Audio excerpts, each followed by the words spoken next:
सास बहू की अनोखी पाठशाला, एक मजेदार, प्रेरणादायक और दिल छू लेने वाली कहानी।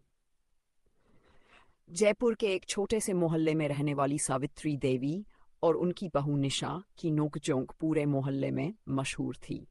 सावित्री देवी अपने जमाने की संस्कारी, अनुशासन प्रिय और हर काम समय पर करने वाली महिला थी, तो वहीं निशा आज की तेज तर्रार, पढ़ी लिखी और मॉडर्न विचारों वाली लड़की थी। निशा की शादी को 3 साल हो चुके थे, लेकिन सास बहू की जंग कम होने की बजाय दिन ब दिन बढ़ती ही जा रही थी।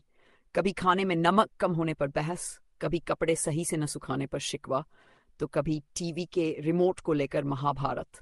घर में हंसी ठिठोली भी थी, लेकिन तकरार भी उतनी ही ज्यादा।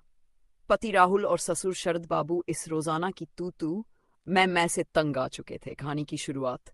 एक दिन निशा ने ठान लिया कि वह अपनी सास को सबक सिखाएगी, लेकिन अपने तरीके से।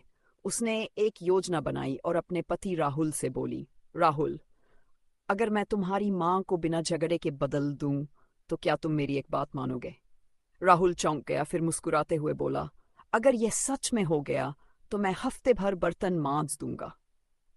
निशा को चैलेंज पसंद थे। उसने मन ही मन ठाना कि इस बार कुछ अनोखा करना पड़ेगा।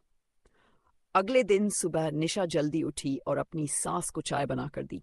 सावित्री देवी थोड़ी चौंकी, क्योंकि आमतौर पर निशा सोकर देर से उठती थी और उन्हें ही चाय बनानी पड़ती थी।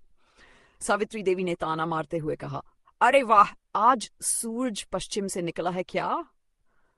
निशा मुस्कुराई और बोली, माँ जी, आज से मैं आपसे हर चीज सीखूंगी, क्योंकि मुझे आप जितना परफेक्ट बनना है। सावित्री देवी खुश हुई, लेकिन साथ ही चौकन्नी भी हो गई। अच्छा, क्या चाल चल रही है? गृहस्थी की पाठशाला। अब निशा हर रोज अपनी सास से कुछ नया सीखने लगी। वह सावित्री देवी से रोज सुबह पूड़ी बेलने की कला सीखने लगी। दोपहर को उनके साथ बैठकर पुराने जमाने की कहानियां सुनती। शाम को टीवी सीरियल देखते समय उनकी पसंद के डायलॉग पर मजेदार कमेंट्री करती। धीरे धीरे त्रिदेवी को यह सब अच्छा लगने लगा। बहू बेटी जैसी बात करने लगी, मगर निशा की असली चाल अब भी बाकी थी। सीखने की प्रक्रिया का उल्टा असर। एक दिन निशा ने, मां जी, अब मैं आपको एक चीज सिखाना चाहती हूँ, मोबाइल का सही इस्तेमाल। सावित्री देवी को मोबाइल से नफरत थी, लेकिन अब बहू से इतना अपनापन हो गया था कि उन्होंने हाँ कर दी। सबसे पहले निशा ने उन्हें व्हाट्सएप चलाना सिखाया, फिर यूट्यूब पर पुराने भजन और पुराने सीरियल दिखाए। धीरे धीरे सावित्री देवी इंस्टाग्राम पर भी आ गई। अब हाल ये था कि बहू बेटी नहीं, बल्कि सास खुद वीडियो बनाकर डालने लगी और घर में उनकी फैन फॉलोइंग बढ़ने लगी। मोहल्ले की औरतें कहने लगी, अरे सावित्री जी तो अब सोशल मीडिया स्टार बन गई।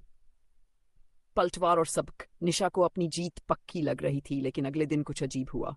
सावित्री देवी ने निशा को आवाज लगाई, बहू, आकर मेरे नए वीडियो में एक्टिंग कर दो। निशा भौचक्की रह गई। अब सास सोशल मीडिया स्टार बन चुकी थी और बहू से भी कंटेंट बनवाने लगी। राहुल और शरद बाबू ये देखकर ठहाके लगाकर हंसने लगे। अब कहानी का असली मोड़ आया। निशा ने हंसते हुए अपनी सास को गले लगाया और कहा, माँ जी, आपसे मैं ये सीख गई कि बदलाव जरूरी है, चाहे वह बहू के लिए हो या सास के लिए। सावित्री देवी मुस्कुराई और बोली, और मैं ये समझ गई कि अगर बहू को अपनाओगे तो वह बेटी जैसी ही बन जाएगी। बदलाव जरूरी है, चाहे नई पीढ़ी हो या पुरानी, समय के साथ चलना जरूरी है। रिश्तों में नयापन लाना चाहिए। हर रिश्ते में नोक-झोंक होती है, लेकिन अगर हम इसे दोस्ती में बदल दें तो मजा ही कुछ और होता है। सीखने और सिखाने की उम्र नहीं होती। जब सास अपनी बहू से डिजिटल युग में जीना सीख सकती हैं, तो बहू भी परंपराओं को अपनाना सीख सकती है। अंत में, अब सावित्री देवी सोशल मीडिया पर व्यस्त रहती थी और निशा घर में पारंपरिक तौर तरीके सीखकर अपनी सास की तारीफ बटोरती थी। दोनों के झगड़े खत्म हो चुके थे और अब उनका रिश्ता एक मजबूत दोस्ती में बदल चुका था। और राहुल, वह बर्तन मांज रहा था, क्योंकि शर्त तो हार ही गया था।